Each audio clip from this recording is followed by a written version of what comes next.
அதுல நான் ரசிச்ச சில லைன்ஸ் சொல்றேன். ஏன்னா அதிகமா பேசுறதுக்கு சொற்சுவையும் புடிச்சுவையும் பத்தி பேசுறதுக்கு அவங்களா இருக்காங்க, அதனால ரொம்பவும் பேச முடியாது.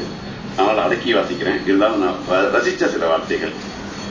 பள்ளிவாசல் மதிமுகத்தில் படிப்படியாய் ஞானம் அவள்.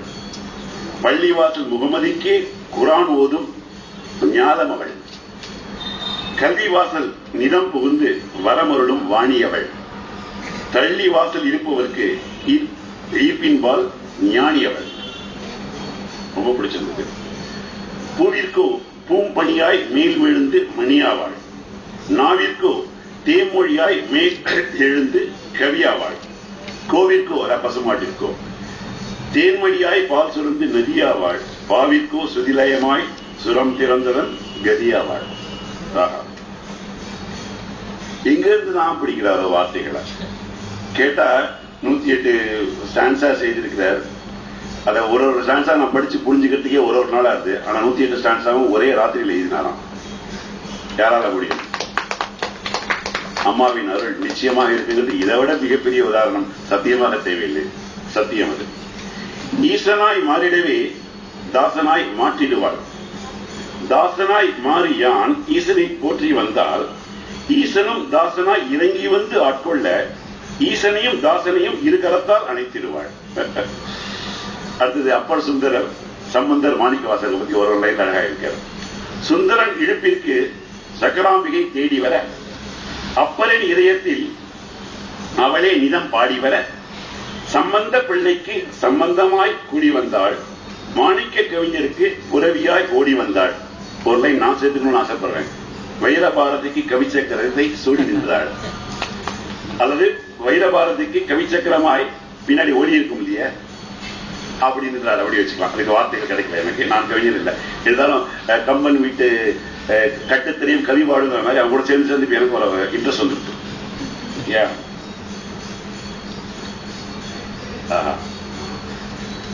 அந்தரத்தில் ஆடுகின்ற தந்திரத்து ஜோதியே, மந்திரத்தில் ஆடுகின்ற சுந்தரனின் பாதியே, எந்திரத்தில் ஊடுருவி எந்திருக்கு மாதியே, மந்திரிக்கும் மந்தகாச நேதியே. எங்கிருந்து பிடிக்கிறார் பத்தியே மழை திறந்த வெள்ளம் போல் வார்த்தைகள். ஊன் உடலை வளைத்து ஆசனங்கள் படைக்கிறது. இந்த இதுல முக்கியம் என்னன்னாக்க இவர் யோகாசனம் பற்றி நிறைய விளக்கியிருக்கிறார். அதனுடைய முக்கியத்துவத்தை நிறைய கொண்டு இருக்கிறார். ரொம்ப நிச்சயமாக இந்த அனுபவத்தை நம்மளும் பெறணும். ஊன் உடலை வளைத்து ஆசனங்கள் படைக்கிடவே வான்கடலை கடைய அமுத நஞ்சு வருவது போல் ஊன் உடலே மருந்தாகி நஞ்சு கரையும் மூச்சதனில் வான்கடலாய் அமுது தர தங்கும் பாத்திரமி உடம்பாமி. சொல்லுங்க. எத்தனை முதல்ல சொல்லணும்னு நினைச்சிட்டு இருந்தேன். முதல்ல ஒரு 15 ஸ்டான்சஸ் பால் பால் பால் பால் அதை வச்சு அழகா இருக்க. ஒரு 4 ஸ்டான்சஸ் படிக்கிறேன் பாருங்க. அன்பால் விழிநீர் கண்பால் வருவாய், வெண்பால் திருநீர் அன்பால் தருவாய், உன்பால் உருகி தவிப்பால் சிறுவாய், என்பால் அமுதுன் கவிப்பால் திருவாய், முளைப்பால் ஊட்டும் தாயவள் கலைப்பாள், தலைப்பால் தரணியை தயவுடன் அணைப்பாள், நிலைப்பால் நித்திய காற்றென்னும் பிணைப்பால், அழைப்பால் அழைத்தவள் அருள் அமுது அளிப்பாள், இருள்பால் சூழ்ந்த துயரதை கலைப்பாள், அருள்பால் ஆழ்ந்த வாழ்வதை கொடுப்பாள், மருள்பால் தோய்ந்த மனமதை அழிப்பாள், பொருள்பால் நிறைவுற ஆசை அழிப்பாள். இதை பார்த்த உடனே எனக்கு நானும் ஏதாவது பால் எழுதணும்னு நிச்சயமா. சோ இவரை பத்தி எழுதியிருக்கேன். சொற்சுவை புரட்சுவை தான் 2 பேரும் மன்னிக்கணும். தாய்பால் இவரின் ஈர்ப்பாள், தாய்பால் இவரின் ஈர்ப்பால்,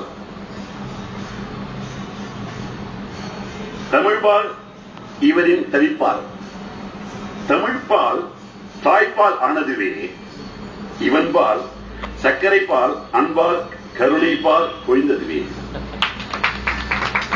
சொன்ன கம்பன் வீட்டு கட்டுத்தறி கவிப்பாடுன்னு ஆசைதான்.